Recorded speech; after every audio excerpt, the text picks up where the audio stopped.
Okay, back again. Another video. Seems kind of like not that eventful of a day in the markets. Still waiting on going short on EA. It still is looking like I'm going to be right. It's probably going to continue to test that double top resistance line. Just waiting on it to finish out what could be defined as a correction by Elliott's wave theory and look for an entry point. If you check out the charts on EA, you'll notice that you break it all the way down to the 5 minute off the low that it hit yesterday. That MACD is really getting weak, so I'm thinking ideally I'd like to see one more high off of it. But I would say the big question of the day is, have the markets finally hit a bottom? Are they going to begin to trade back up now? First impression, short term, yeah, they'll probably trade up some. Is this the bottom of the correction? No, I don't think so. I think what we're seeing right now is a little bit of nibbling, trying to position long term for large market makers. I don't think you're going to see any heavy buying that's going to push it back up from this point. Mainly, we had pretty good, decent economic news today. Industrial production came in at a 1% increase, and the consensus was 0.4%. Yeah, that's good, but if you look at the fundamental data for the broad economy, consumer expectations, particularly from the Michigan report, has been in steady decline, and it's beginning to show up in retail sales. Retail sales reported yesterday in the actual for the entire basket was minus 3%. The market was expecting, a minus 0.3%, and the market was expecting minus 0.2%. Excluding auto, it was a minus 0.2, and the market was expecting a 0.3 gain. So you're not going to have much of a recovery until consumers come out and start spending, and there doesn't seem to be much signs of them coming out and spending money, which you would expect this time of year. We're coming right up on the Christmas season anyway. So, to my charts. This is the S&P 500 daily chart. Instead of working it up in front of you, which will draw the video out and probably make it a little boring for you, I've already marked it up here. The things that I see here, this would be a head and shoulders pattern. It's broken. It would appear that it hit its target here. Now these patterns, they can double. So if it continues to double, it's going to be a pretty deep correction. Another potential pattern I have here, you could make an argument for a head and shoulders here. It would have made its target yesterday, which may explain why we had a quick dip and found a little bit of support. And it's kind of floating around looking for some direction. This is a lot of volume pushing into the downtrend. If you notice, you can't really find many examples back this way. Come down to your caulking money flow to get a gauge of it. I would say that's pretty severe. It's well down into the negative area.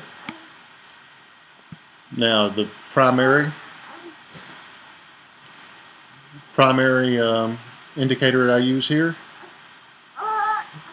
is marking new lows. And something else that I would like to point out here, this 1820 is a higher low than this low here, 1737, back in February. Notice how the MACD hits one level here, but the price makes a higher low, yet the MACD pushes to a new low. This is often called a bear sit-up when you're looking at the STOs. I've never found any literature that states directly if this is a signal for a MACD, but in my experience it is. A lot of the same divergence signals that you'll find in one indicator often plays out in a different one whenever they're somewhat similar. Now the trend line is definitely broken. It is broken on major volume. No reversal signals as of yesterday's low on the MACD on a daily chart. STO has pushed to new lows. However, off of yesterday there is divergence, but not a very complex one, so I wouldn't put too much stock into this one. I would expect some relief in the short term. So over the next couple of days you may see a continuation pattern in this area begin to build up. It'll probably come back and test resistance, which if you look from this area here from March of this year to May of this year, you've got a line of quite a bit of support resistance where it punched through the line, fall back through it, it would bounce into it again. And if you notice the first Head and Shoulders I pointed out, its target was pretty much on that line, so I would be looking for resistance around 1872. And if you're looking to go short, or if you're just looking to get out of positions, that would be the area that I would consider to be key. Now, I would like to remind everyone, I am self-taught. I am not a professional investment advisor. Your actions are your own. I'm not liable for any of your losses or gains. Anyway, so far, based on the daily chart, I see no reason to think that this is the end. Some other things to point out here, some standard retracement areas where a correction may end. You're looking at 1731, 1642, and 1553. Now, the way that I have my chart laid out here, I'm thinking the long-term trend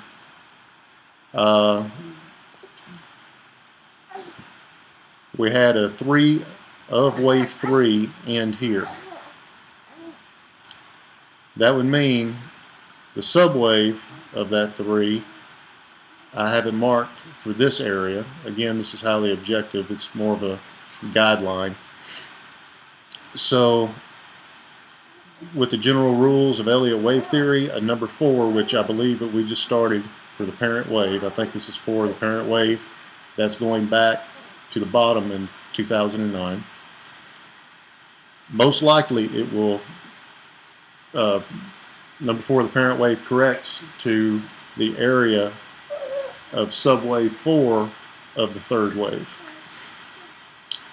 It appears that that area to me is going to be somewhere from about 1560 to possibly 1729. And if you notice, that's exactly where the majority of your standard retracements fall. Given where this landed here and this low, the lowest low in all this support resistance area, we could have a pattern form here. And if it does that, we're looking at 1819 to the 2018. So we're looking at roughly 200 points further this correction could go should this prove to be a pattern. So we'll be looking at about 1619, and voila, there you go. That's around about a 50% retracement. That's in the common area that these waves tend to behave. So as of right now, that's the direction my trading strategy is going. Continue to go short and see what happens should we get another continuation pattern and it breaks. See what happens as it goes here toward this area. All right, so Judd, just to make sure, and this is how I usually run through my trading. My sidekick this morning is being very restless. This is why it's taking me so long to actually get a video up today. Okay, we're going to go to the 2 hour 17 day. Oh, are you okay? He's tired and restless. He's missed his usual nap times this morning. Okay. Now, this is S&P's last high. This was the low yesterday. And as you can see, coming off the major indicator, no reversal signal for the MACD in the current downtrend. We have the moving averages, the 250 MAs crossing each other, 50 going under. You've probably heard of this before. It's called the death cross. They're still quite wide.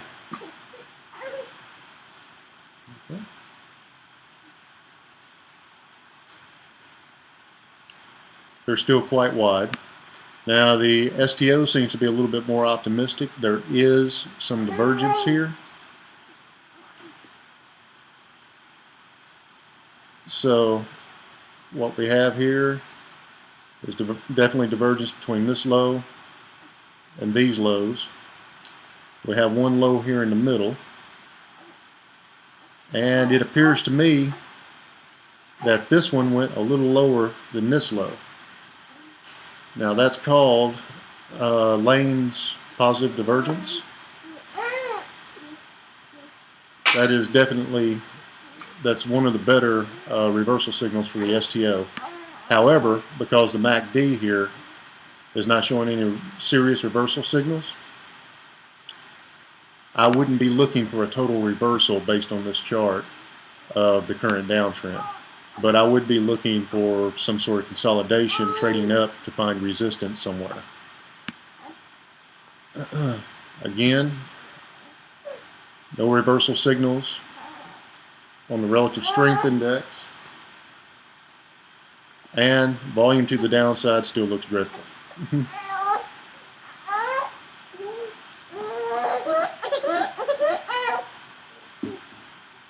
And I've got a tired baby on my lap. Okay, just give me a moment here, please. Thank you.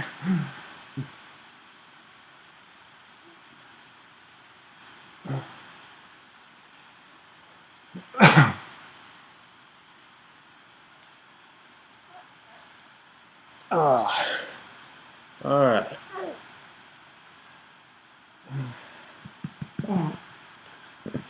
That was the issue right there. Now, one thing I'd like to point out, we're coming up to 12 o'clock, which should close out this bar. It appears it's going to make the crossover, so we should be floating around this area. I wouldn't expect any new lows for at least today. I wouldn't expect any.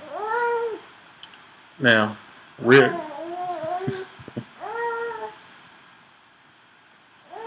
reapplying our typical theories. This right here could be a possible number 4 in the previous wave, so that might be an area to look for. This here also, well, that one might be a little too high. So based on this chart, no, I don't see any signs of reversal. So let's drop it down to an hourly chart.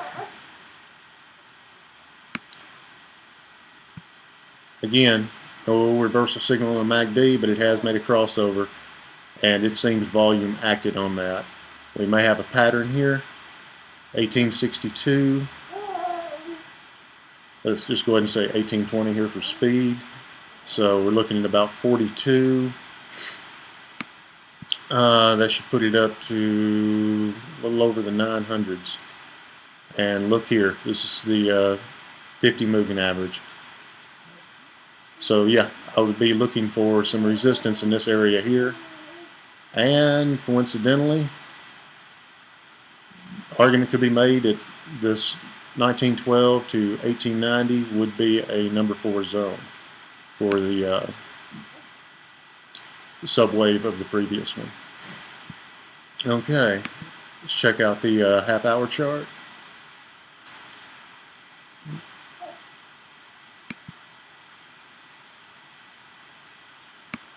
First thing popped out at me, STO is up in this oversold area. Overbought.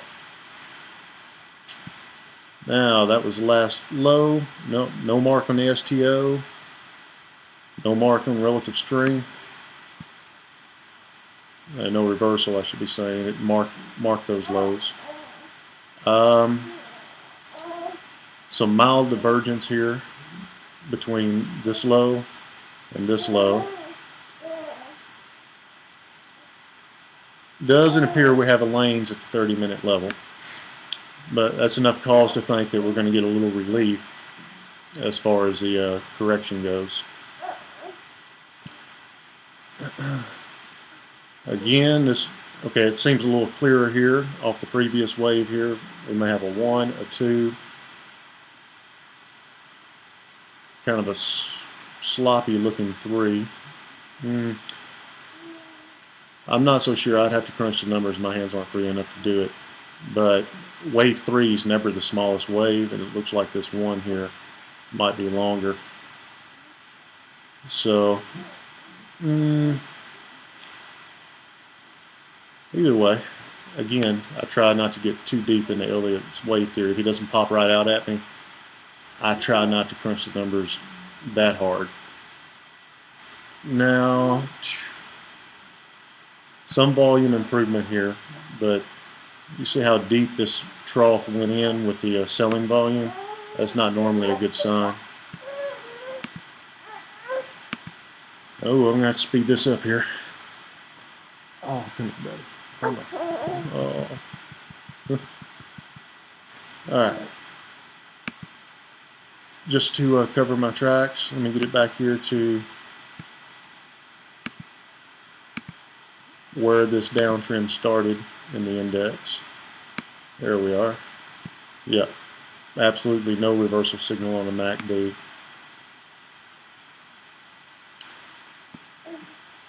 So now let's break it down to the 5-minute.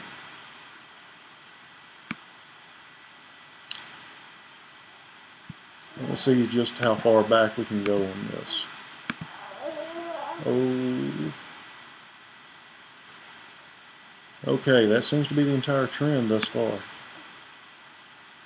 And as you can see, it continued to punch to new lows here. However, off of this area here, there is divergence. So let's bring this up to a more manageable level with analysis.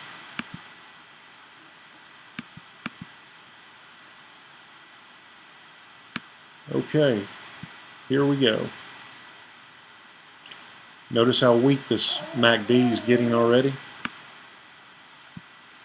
We do have a divergence here, but if we get divergence to the other side, particularly with the larger bar charts not showing any serious reversal signals, the sell-off may begin again. Might be able to stretch it out for the week, but I would imagine by next Monday or Tuesday we're going to be back in the throes of it. Doesn't seem to be anything serious here. Last high here appears to be 1869. So, yep. Off of this wave coming up, MACD did mark it. So it's not a good place for me to be selling short or looking to sell short just yet. Unless, of course, it begins to break a new low, price-wise. That one looks good. So, yeah, based on these charts, I would be looking for this to create a corrective wave. And again, you get to see this same pattern. Oh, this right here is almost an ideal head and shoulders based on what I'm seeing here volume-wise. See? Volume still heavy on the downside from here. It hits the place where the left shoulder begins to shape. Bounces back up, but the key point is when it hits this reaction high and comes down to the new low. Look at this lull in volume here. And then as it begins to rise again and it breaks through that little sub-trend there, watch that volume pop right up, pushes it straight up. So yeah, and it would appear that the neckline is going to fall about right here because it's reacting here, and this would be a complete right shoulder. So yeah, we're looking for about 1865. Trying to be conservative on it. Looking like 1823. Just to do this in my head right now, I'm going to say 25. So we're looking at about 40 points. So yeah, we're looking at about 1905, which on the previous charts had 2 points of reference where that could go. And just out of curiosity here, let's pull up one of the slightly larger intraday charts. Let's try the 30-minute here.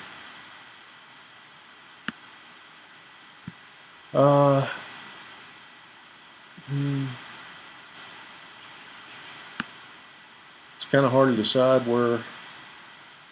I'm sure that from here to either this point or possibly this point is a number 1.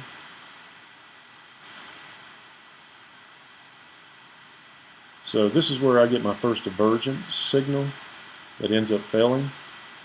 So we're going to say that the current wave that drove us down to yesterday's low, I'm going to say it started here in 1977. The reason for that is this move from here to here, to me, looks like a corrective B, and this looks like a motive wave going up, which is a standard behavior of a C wave. So yeah, we might have a number 1 here, an A, a very, very deep flat corrective wave, and its C ends here. And then we have a number 1, a number 2, and then flying on down here, we may have found the end of 3. The end of 3 of 3. If this is 2, this would be 1 of 3, 2 of 3, 3 of 3. Somewhere in here, maybe this low, maybe it's going to do another flat. But either way, I'm going to trim that down to just 1 month.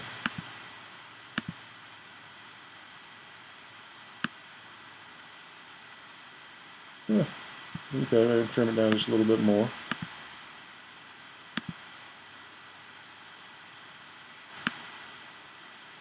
And do I have everything that I need? Yeah.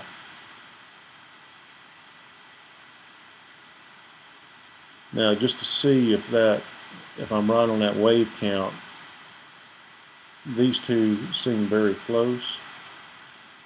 Number 3 can never be the smallest wave. So it's clear that this would be the number 5 on it. Therefore, this would have to be where 2 ended, and this would have to be where 1 started. It's going to depend on how this wave count right here goes. This could be a flat, and that's the way that I'm leaning, so that number 1 may have ended on this bar. So it's going to be cutting it close on whether this is legit or not, but just for demonstration purposes. Let's go to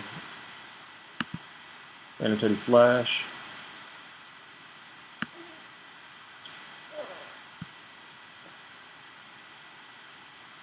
Count this as where, looking at it this way, if I'm right on the count, and this is 1 of 3, 2 of 3, and we just finished 3 of 3, so that's a pretty sloppy looking 3 if you ask me.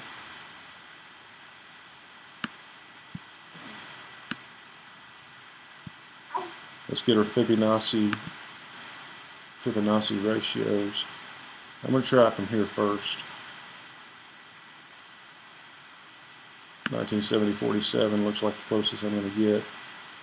And 1820, 66.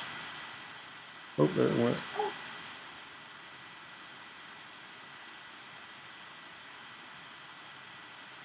There we go. Now, where did we say? It's like 1877. We said the possibility of retracing up to that target was around about 1905, I think. So, oh, there's 1906 where my cursor's sitting. There's 1905.96. That falls right between those two marks. So depending on how well this thing is drawn, well, where the neckline is, it's looking like it could retrace up to the 50% mark or here. Now, let's take that. Oh, I don't have to take that one off. I've already got the bottom set. So let's get it up here where I was thinking that might be. I'm at 77.93. Yeah, looks like 93 is going to be as close as I can get. Okay, let's see how that stretches out a little bit. Not much more improvement. So we'll just have to see how it plays out. But it's looking like, based on that pattern, that head and shoulders pattern, if we get that drawn out here, let's do a liberal view of it. Oh man, I forgot that again. So it's looking like we got a lot of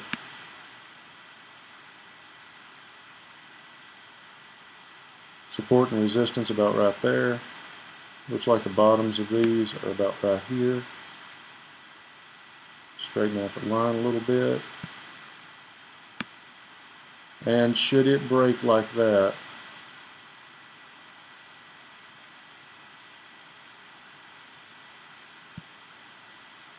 yeah,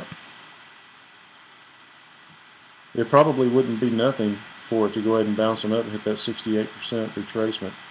But it's going to be in that zone between these two, which you would use as a general guideline. So yeah, that's what I would look for it to do. Using a little bit more of wave theory here, this is what I like to call strike lines. This is for a zigzag correction. Corrections usually go A, B, C, and they're done. One thing that you can do if it's a zigzag correction, assuming that this was the corrective B, what happens if you draw a line from the beginning of A to the end of B, you can take that line, put it to the end of A, and the price should have a tendency to bounce up, strike that line, and that's when the correction ends. So what I'm really thinking is going on here based on the smaller charts as I glanced at it, this may break a little later on in the day. I think it's going to correct down a little bit more, which would probably flatten my line. Maybe go out and make a triangle pattern, which would put it out here. Then it would break and push on up and probably hit this line. I'll be looking at this zone right here between 50% and 61.8% retracement. Let's see if there's any crossover lines, any lines that crisscross each other with the retracements. Yeah, there's not much difference. Yeah, I would be looking for it to trade back up a little bit more today, but I would not be looking for a total end to the downtrend. So take the 5 minute one more time just to see what I'm talking about. See, already in the time that I was working on that, this is beginning to come down again. That looks like an A, a B, a C, a D. That could be an E. Coming back up. I think that's an A, a B, and a C. Yeah. I'd be looking for this to come on down just a little bit more. It seems to be forming an even tighter pattern here. The more you scale these things down into intraday, the harder it is to get accurate patterns. But should this play out, we're looking at about 12 cents. Be looking at 43. So probably hit around about this line here. And hopefully, because I really want to get into a trade today, this thing will take back off, break that pattern, steam run out of it, and that'll give me an opportunity to hit EA or maybe some of the other stocks I've been watching. I'm going to try to update some of my fundamental analysis now that we've got economic data coming in. As I do that, I'll make another video. I'm not going to go through all the downloading and stuff with you, of course, but once I have my all my data collected, I'll begin to show you how I start with the very foundation of it, as far as deciding where I need to be trading and the general direction of the markets versus the economy. Okay, this is me signing off. Hope you enjoy it, and hope I get a little better if this is not quite as boring for you.